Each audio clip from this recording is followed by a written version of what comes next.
Welcome everybody to Probability and Analysis webinar. Today, it's our great pleasure to have Marina Iliopoulou from Kent University in UK, and she's going to speak about sharp LP estimates for oscillatory integral operators of arbitrary signature. Please, Marina. Okay, thank you very much, Bata, and to all the organizers for inviting me to speak here. And thank you all for coming today. So yeah, I'd like to talk about some joint work with Jonathan Hickman. And our motivation comes from the Fourier restriction problem in harmonic analysis. And the problem says, let's take a surface, a hypersurface inside Rn with non-vanishing Gaussian curvature. And this means that at any point, the principal curvatures are all non-zero. It says, let's take a function defined on that surface. What can we say about its Fourier transform? So more precisely, instead of thinking of the function as defined on the surface itself, it's more convenient for this talk to think of it as defined on the hyperplane below. So here is the hyperplane below, and we think of functions f defined on the unit ball inside this hyperplane. Or you can think of them as defined on the compact patch of the surface right above. And here is a parameterization of our surface. So to define the Fourier transform of such a function, or the extension operator as we call it, we take any point x inside Rn, and we calculate the integral of f against the twist. And the twist has a phase function here that is the inner product of this specific x against this surface here where the function is defined. And we understand certain things about what this extension operator looks like. In particular, if we take a tiny cap of the domain, we can think of the function defined only there, the part of the function defined there, or we can think of it as defined on the cap right above. Well, this cap has a specific normal. And what happens is that the extension operator corresponding to this part of the function evolves like a sum of waves. Each wave evolves inside a different tube, and all the tubes are congruent and pointing in the direction normal to this cap. Now, if I take another cap, because of the curvature of my surface, there is another normal, and the extension operator coming from that cap will be a sum of waves, each evolving inside the different tube, but those tubes will all point to the direction normal to that new cap. And we see that these tubes, as they intersect, the waves that they carry will interfere with each other.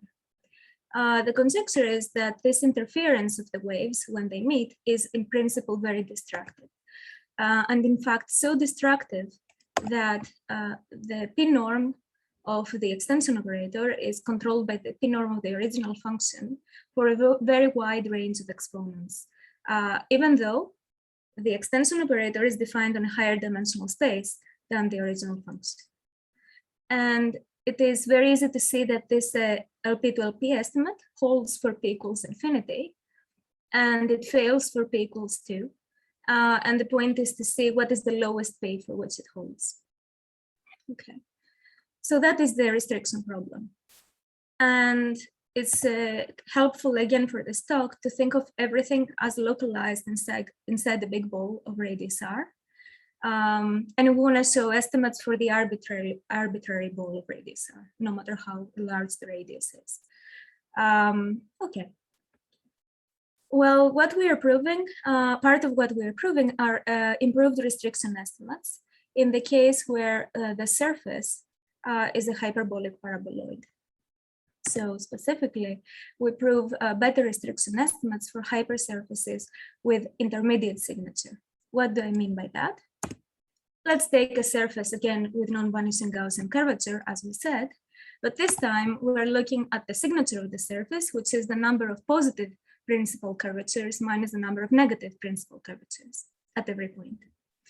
And our estimates depend on the signature. So examples of these surfaces are hyperbolic paraboloids, as I said. So here, the number of pluses in this example in the defining function is the number of positive curvatures, while the number of minuses is the number of negative curvatures. And the extreme cases are when everything is a plus, in which case we have a paraboloid, and that is the maximal signature case. And the other extreme is when all the minuses cancel out the pluses. And that is the case of zero signature, and that's when we have a saddle. Of course, that is possible only when the omega variables here are even in total. When they are odd in total, then the minimal signature is 1. There will always be one leftover signature, and that is still the minimal signature case for n-1 odd. So what we're proving are improved estimates in all but these cases. So in all but the extreme cases. In other words, we prove estimates of the form we said for P as low as these numbers here, where everything depends on what signature we have. And in fact, we have a different formula according to whether the signature is even or odd. Okay, I should say that in 3 dimensions, nothing is new here because we only have either a saddle or a paraboloid, which are cases that were known already. But in higher dimensions for intermediate signature, we have new estimates. And the extreme cases were known. So the minimal signature case was known already by Stein and by Burgan and Guth. And the maximal signature case was done by Guth in 2016, and for the paraboloid, and we extended to all surfaces of maximal signature a bit later. And again, I should mention that even though, okay, this specific result I'm writing here was known already by this table, there are already better estimates after that. So for the saddle case, Alex Barham has better estimates, and for the paraboloid case, Hong Wan has better estimates in R3.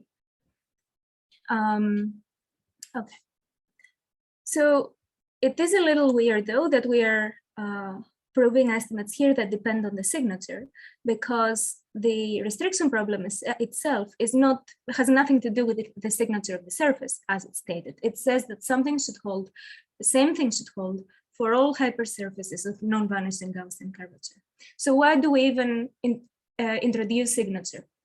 The reason is that we were thinking about another problem that actually has to do with signature. And it's very related to this one. And what I'm writing here is a corollary of that.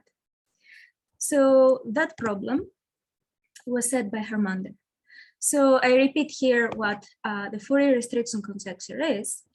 And the point about it is that the extension operator, this Fourier transform we're defining, has this phase function where whenever we calculate the extension operator at some x, we still inner product against this fixed surface sigma, the one we're starting from. So Hermione asked, what happens if you allow the surface to vary with x? So when you calculate at this specific x, this green x, say, you are inner producting against this original surface. But when you calculate the operator at some other x prime, very close to x, when you inner product against some other, this say orange surface.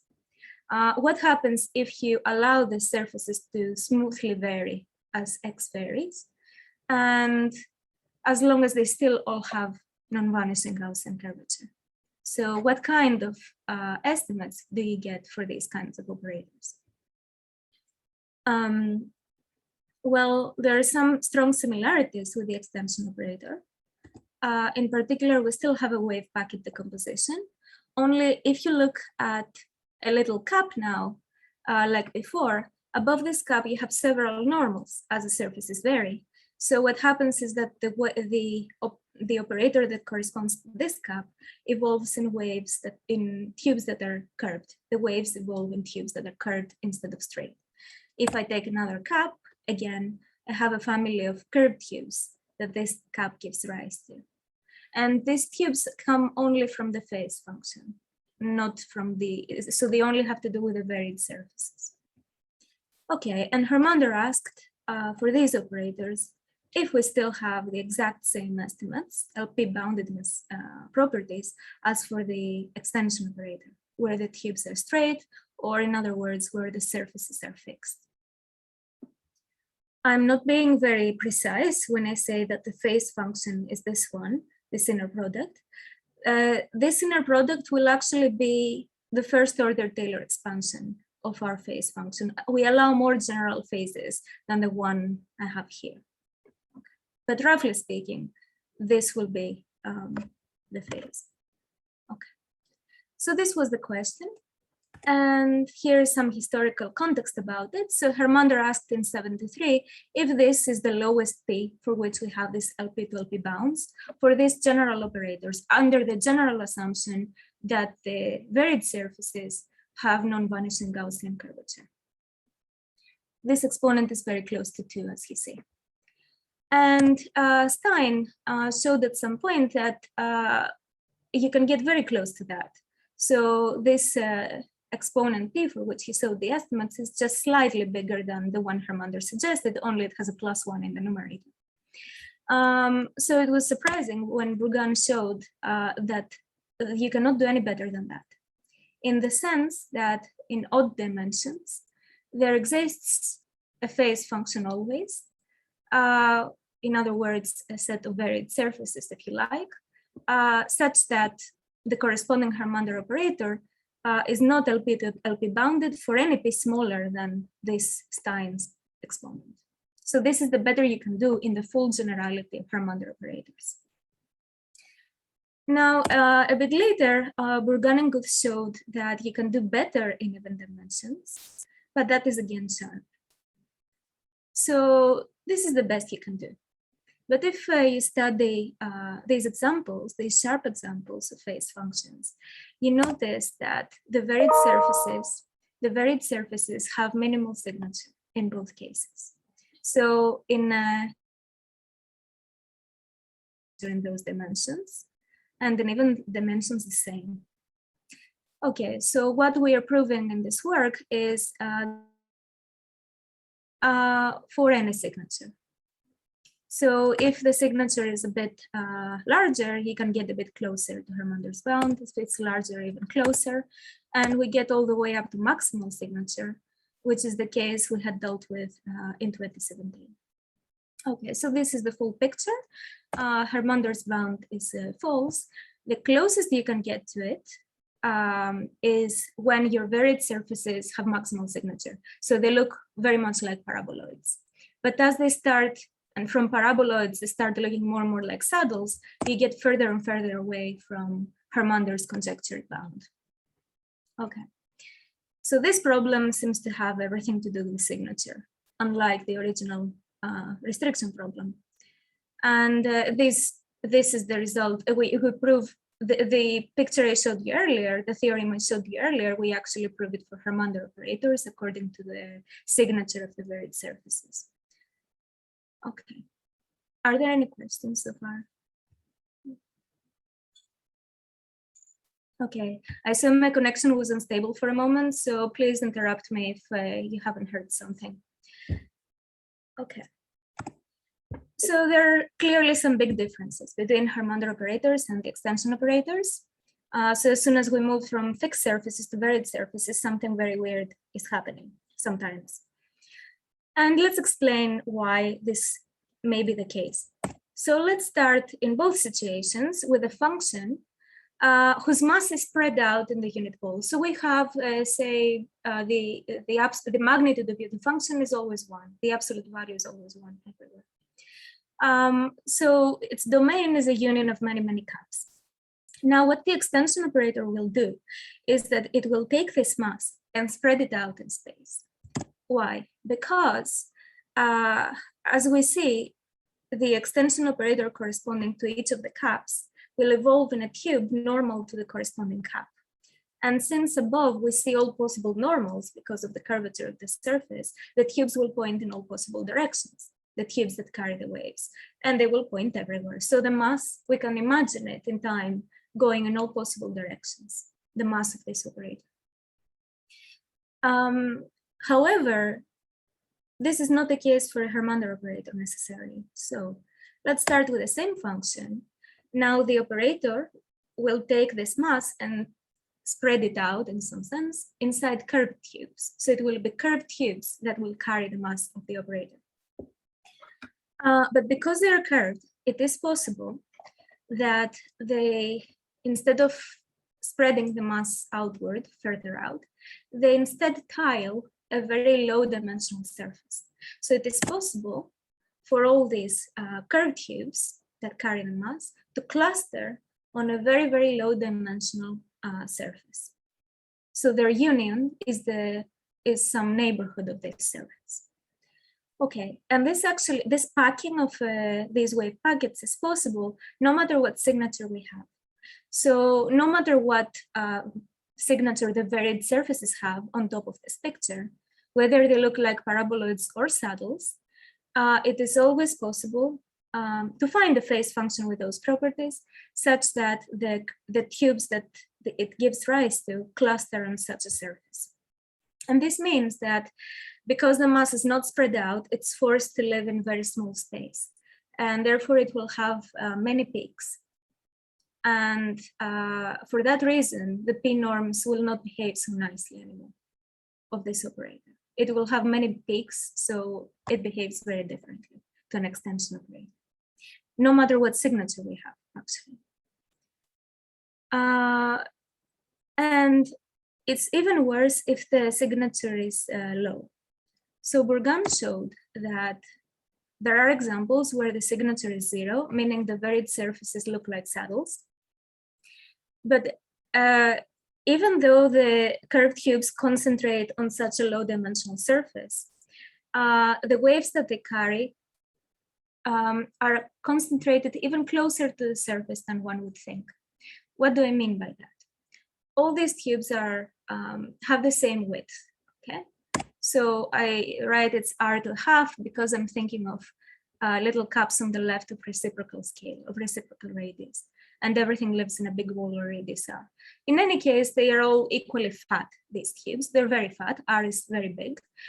So because they carry the waves, one would think that one could find the mass of the operator if they searched all the way up to distance r⁴ from the surface.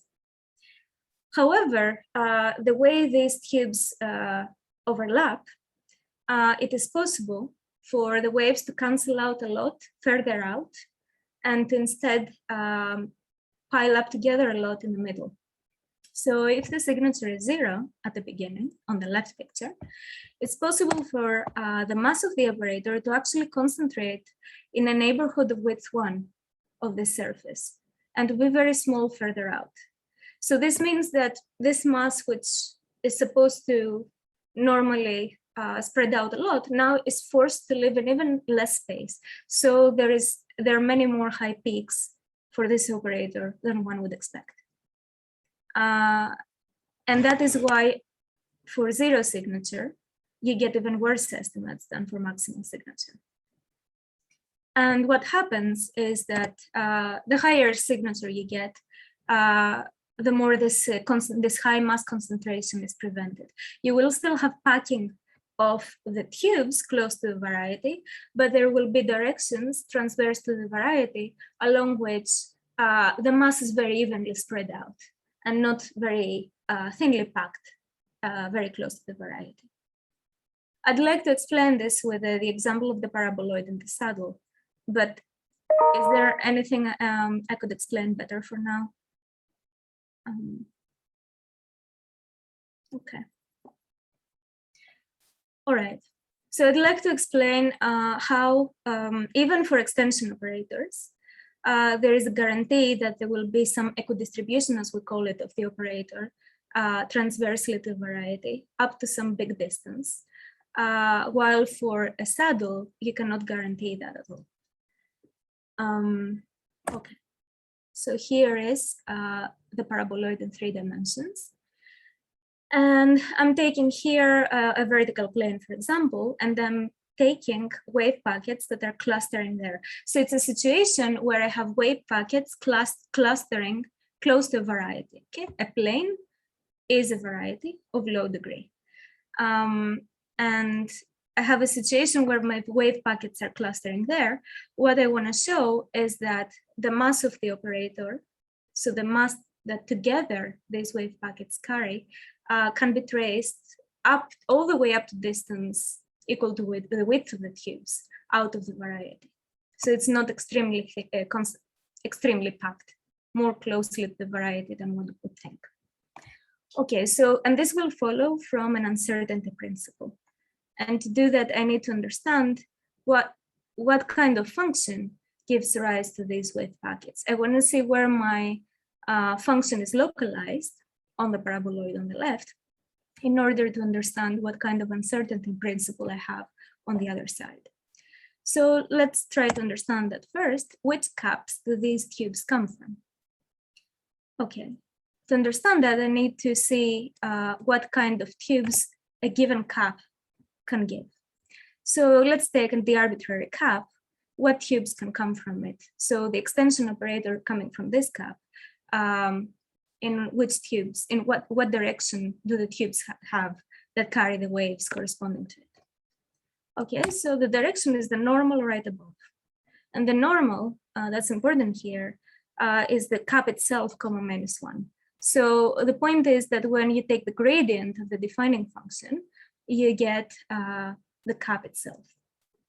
Okay, so now if I go on the right, I look at all my directions here that live on this plane. They're of the form ω1, ω2 -1. I parameterize them like that. And all I need to do is to find the corresponding ω1, ω2. Those are the caps that will give rise to these directions. So the ω1, ω2 -1, the directions, can be parameterized by a line. And of course, the set ω1, ω2 is just a line parallel to that, passing through 0. So these are the caps that give rise to these wave packets on the right. And if you want to visualize them in the paraboloid, they're right above. The normals on this slice right above are exactly the ones I drew on the right. Okay. And the point is, there is localization of my function. So any function that gives rise to these wave packets on the right is localized on this space inside the paraboloid on this slice. And for that reason, I have an uncertainty principle going on. I have that the Fourier transform of such a function is equidistributed in directions transverse to where the function is localized. So I have a good distribution of the Fourier transform or extension operator transversely to this place where the function is localized. And therefore transversely to the original plane I started from. I'm saying that within some big distance from the original plane, transversely to it, if I move towards that distance, towards that direction, up to that distance, I will still be tracing waves. There, I will still be finding part of the extension operator. And this would hold even if the plane was tilted. So again, you look at the set of directions on that plane. Again, it is they're parameterized by this line. And the caps that give rise to these directions are again the set of ω1, ω2, which is again a line parallel to the original one. It just doesn't pass through 0 anymore because the plane is tilted. And again, the function that gives these wave packets is right above, lives right above on the paraboloid. It's localized in this small space, and therefore there is a good distribution of the Fourier transform transversely to this plane. Now, this plane is not the same as the original. The original was tilted, but it is at the angle at most 45 degrees from the one on the left. So you also have a good distribution of the diagonal. You can quantify all that stuff. And that's why for the paraboloid, you mainly have a good distribution of your operator up to width, all the way up to width equal to the width of the tubes. But for the saddle, the situation is very different. So I'm starting with a ZY plane here on the right. and here's the saddle on the left, I pretend again I have a situation where my wave packets are clustering on this plane. And I again want to know where the function that gives rise to this is localized. Again, I need to understand a given cap, what kind of directions it will give rise to. Well, that will be the normal to that cap. But unlike the previous situation, when you take the gradient of the defining function now, the coordinates are flipped. Okay, so while the cap was omega2, omega1, omega2, above we have omega2, omega1 minus 1, and that will make a difference. Why? So let's parameterize as before our directions on the right by this line at height minus 1. This line is the set of all omega1, omega2, minus 1, but the wave packets, the caps that will give rise to these wave packets have flipped coordinates. So instead, they will be set perpendicular to the gray line of directions. So they will be the x-axis here instead. And the function, okay, up right above on the saddle is the x-axis itself. The x-axis is contained in the saddle. And so the functions that give rise to these wave packets are now localized on the x-axis, which is transverse to the original plane. And because of this localization, I have equidistribution transversely to this plane here. In other words, parallelly to the original plane I started from, not transversely to it.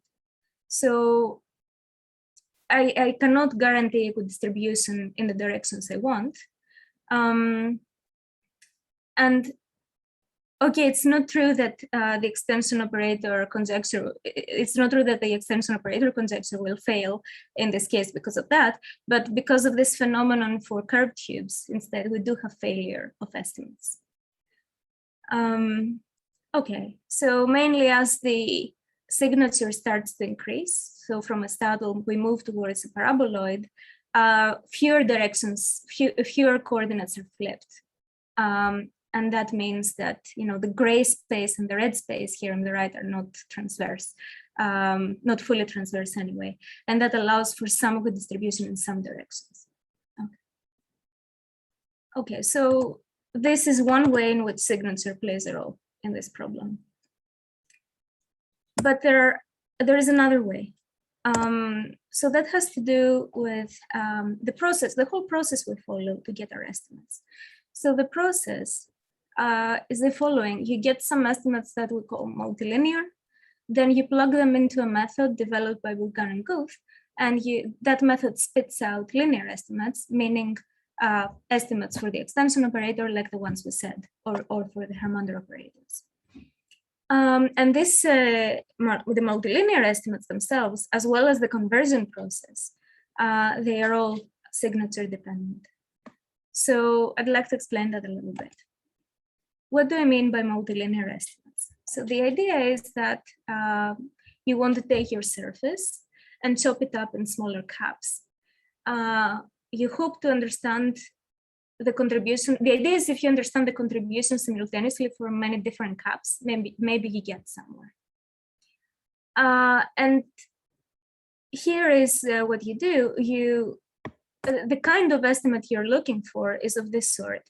At any point, you want to look at the contribution from K-transverse caps, as we call them. What do we mean transverse? We mean that if you look at their normals of these K caps, together they span a K-dimensional space. Okay.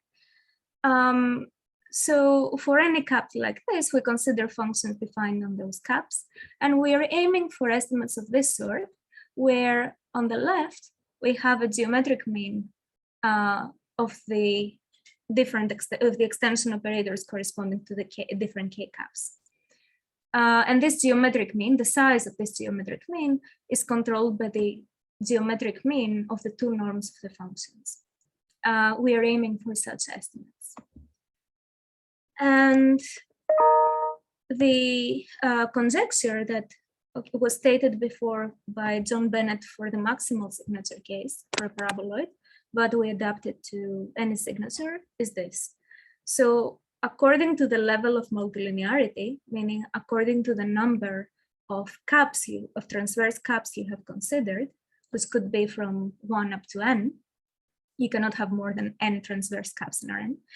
According to this level of multilinearity, you get a different lowest p for which this estimate holds. On the right, we always have two norms, but on the left, we have p norms. And the question is, how low can this p get on the left? So this is known for low levels of multilinearity by Stein. Maybe you remember this 2n plus 1 over n minus 1 from the historical context discussion. And mainly you do Helder on the linear estimate for k different things, and you get this multilinear estimate. The other extreme was done by Bennett, Carberry, and Tao. And the middle extreme is unknown. The middle range is unknown. But we essentially proved it, but with a weaker left-hand side. So we proved it for the correct exponents p. So we proved sharp estimates, but with a weaker left-hand side that is, however, still good enough to be plugged into the Bourgain and Guth method and give linear estimates. So for our purposes, this is good enough. Okay, so I find it very interesting that while the restriction conjecture is not signature dependent, it should have nothing to do with the signature of the surface we start from, these estimates are clearly signature dependent. So I'd like to explain that a little bit. So the way you create sharp examples for any signature is the following.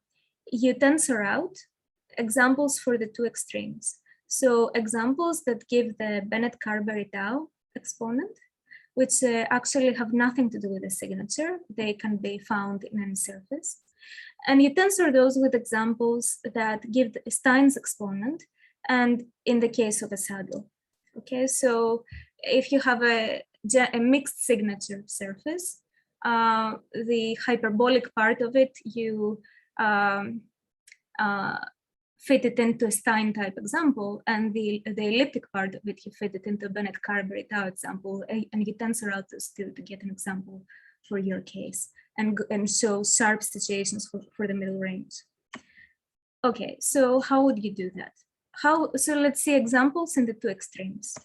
The Bennett-Carberry-Tau examples, let's call them elliptic, even though, as I said, they have nothing to do with the signature of the surface we start from. How would I make a bilinear example that satisfies the Bennett-Carberry-Tau exponent? Well, I would get, of course, two caps because I want a bilinear example, and the two caps should have transverse normals. And I will make sure that the wave packets coming from the red cap will be, of course, straight tubes that will tile a given plane. And then the tubes coming from the blue cap will tile the same plane. So I will get a grid like that. And that will give me a sharp bilinear example. It will give me a bilinear example for that exponent. If I want a trilinear example, I will take a third cap that's transverse to the first two, and I'll make sure that the tubes always tile the same three-dimensional tube, but of course will be pointing in transverse directions. Okay. Of course, no matter what surface you have on the left, you can create this type of bilinear example.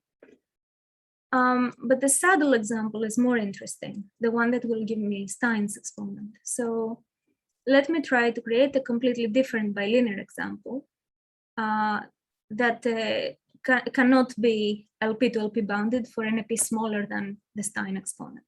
So it will look like this. Instead of caps, so disks like before, I'm considering some long thin slabs on this line that is inside my saddle. So this is based on the fact that saddles contain planes. So these two slabs are long and thin. So their length is constant, but they're extremely, extremely thin around this line. And of course, their normals will point in different directions. So if these are the domains of my two functions, I will indeed get a bilinear example. The question is, why is this interesting? So I want to show that the extension operators that come from here will have a big geometric mean, but the two norms of the functions here can have small geometric mean. So the left-hand side of the multilinear estimate will be big, while the right-hand side will be small. And here is what I'm going to do is I'm going to take just the indicator functions on these two slabs and show exactly that. So let's call H the indicator function of this blue slab. And here is the extension operator corresponding to it. So you see the phase function is the inner product of the arbitrary x1, x2, x3 with this parameterization of my surface. And you notice that the omega variables are restricted in the domain of my function. So the blue function is defined, so the omega1 variable is at most a constant, and the omega2 variable is very, very small. And for that reason, the product is also very small. So the thing is, if my x1, x2, x3 are living in reciprocal dimensions, so this is a sort of uncertainty principle again. If the x1, x2, x3 live in reciprocal dimensions, then this phase function is tiny. So I can make sure that the constants hiding here in the wiggles are tiny constants. So if I calculate this phase function in this box of dimensions 1 by r, I am getting something almost zero. And this means that I have essentially no oscillation in this red box that the x variable lives in that case. So in that big box, my extension operator is very big. So that's what I'm writing. The extension operator is large on a box of these dimensions. So the x1 coordinate is very small, and the x2, x3 coordinates live all the way up to r, essentially. And how large? Well, it will be essentially the integral of h, no oscillation at all. In other words, the size of my slab. H was the indicator function. The size of my slab is 1 by r to the minus 1. At the same time, the two norm of H, which will appear on the right of multilinear restriction, is tiny. The two norm of the indicator function is very, very small. Okay. And the exact same thing holds for the indicator of the green slab. So there is nothing special about the blue slab here. Whatever I said holds exactly for J, the indicator of the green slab. In the exact same box, the extension operator is very big, while the two norm of the indicator function is very small. So the geometric mean of the extension operators is big. The geometric mean of the two norms of the original functions is small. And for that reason, if you put this down, you cannot do it better than Stein's exponent for this bilinear example. And let me just say that if you wanted to create a trilinear example here in this picture, you wouldn't be able to add a third slab on this line, because the normal now to that would be already linearly dependent on the previous two normals. The three slabs are not transverse in that sense. So you'd have to take a cap further out, which starts to look more like a Bennett-Carberry-Tau cap. Okay. So you have to, if you have higher levels of multilinearity that you impose in this kind of saddle, then you have to start looking at Bennett-Carberry-Tau things on it at some point as well. Okay, so signature is important here, but also it is important in how you convert these multilinear estimates to linear ones. This method, as I said, is developed by Burgan and Guth, and the idea is take your surface, chop it up in smaller parts. First, you understand the contribution from transverse caps, and once you do that, you're left with the contributions from caps that are not transverse anymore. So they should all have normals inside the same plane, or they should all live in a slice, if you like. You have to deal with such things at some point. If you've dealt with transverse caps, you end up with dealing with slices at some point like this. That's the final step. So essentially, you reduce the dimension of your problem. And the way, so you need to understand the extension operator of the function in terms of these pieces that live on this slice. And that is done by decoupling, by Bourgain and Demeter, for example, or even previous estimates just by Bourgain. And the thing is, this decoupling is more efficient with curvature. What do I mean by that? If you take a slice of your surface, you look at the caps on that slice, the more curvature that slice has, the better it is for you. But if you have a saddle instead of paraboloid and you take a slice, it's very likely you'll have a line, that the slice will be a line instead of a curved slice. So there you have no curvature, and therefore you don't have any interesting decoupling estimates. So the thing is that the higher the signature is of your original surface, the more you are certain that when you take a slice, that slice will have some good curvature. Some of its principal curvatures will be big and non-zero. And that's how higher signature for the original surface ensures more curvature of slices and therefore better decoupling estimates. This conversion process, therefore, is signature dependent. Okay. So this is what I wanted to advertise in this talk, how signature matters. Since I didn't say though what a Harmonizer operator really is, I'd just like to explain that formally, what it is. So here is a dictionary on how we go from extension operators to Harmonizer operators, which are more general than extension operators. So for an extension operator, as we said, on a surface sigma, we have this fixed phase function. For any given x, we inner product against this fixed surface, and the x we are focusing on at any moment live in a big ball of radius r. So I want to incorporate this fact that the x lives in such a ball into my operator.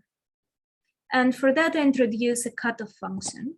So I take a cutoff function defined on the ball over n cross the ball over n minus 1. And I put it into the operator, and inside the first input, I have x over r. This means that x is forced to live in a big ball of radius r here. And omega just lives, that's the variable of f, it lives in a unit ball, as we said from the beginning. Okay. So this tells me where x and omega live. And I want this division by r to be reflected in the phase function. So I divide x by r, and I have to also multiply by r outside. Okay. So in other words, if my original phase, phi, let's say that depends on x and omega, was this inner product where the variables live in unit balls over n and n minus 1, what we have done here is that we have divided x with r and multiplied by r outside. So inside phi, I divide x with r and then multiply with r outside. I call this phi r. So to create a general Harmonizer operator, instead of this specific phi r here, I put a more general phi r. That's how you create a Harmonizer operator. And this phi r comes from a more general phi in the exact same way. So instead of this specific phi, that's an inner product with a surface, you get a more general function that's smooth, and it's defined on the unit ball over n cross a unit ball over n minus 1. And phi r comes from it the same way. Inside phi, you divide x with r, and outside you multiply with r. And the cutoff function is the same as before. So again, omega f is defined on a ball, and x lives in a big ball of radius r. Okay, but I said that this phase function should look like the inner product of x with a varied surface every time. So what does that have to do with what I wrote here? So let's see how the original phase function on the left, what it has to do with the surface on the left. And we notice that if we take this phase function and we differentiate with respect to x, we recover the surface. So that's what we're going to do here on the right. We'll take the general phase now that we have, we differentiate it, and we think we want this derivative for any given x to be a hypersurface of non-vanishing Gaussian curvature. That is what Harmonizer asked. If indeed I take this phase function, defined this way, general way, and I differentiate it with respect to x, then for any given x, if I get a hypersurface of non-vanishing Gaussian curvature, does this new operator have the same LP boundedness properties as the extension operator on the left? That was his question. And you notice indeed that if you inner product x with this sigma x, that is the first order Taylor expansion of the phase VR. Okay, which is what I said earlier, should be the way we think of it. Okay, so Hermonizer's conditions were literally that these are hypersurfaces, that's one, of non-vanishing Gaussian curvature, that's two. So what conditions are those? For the hypersurface part, you want to take all possible tangents of the surface, or this blue thing here, and you want these tangents to define an n-1 dimensional plane, tangent plane. So that is the requirement that these surfaces, even though they vary, they remain hypersurfaces for every x. And the second requirement is that they have non-vanishing Gaussian curvature. And for that, you just take the second fundamental form at every point and require that it's non-zero. Okay. As we said, these two conditions are not enough to guarantee that the operator has the same LP boundedness properties as those conjectured for extension operators.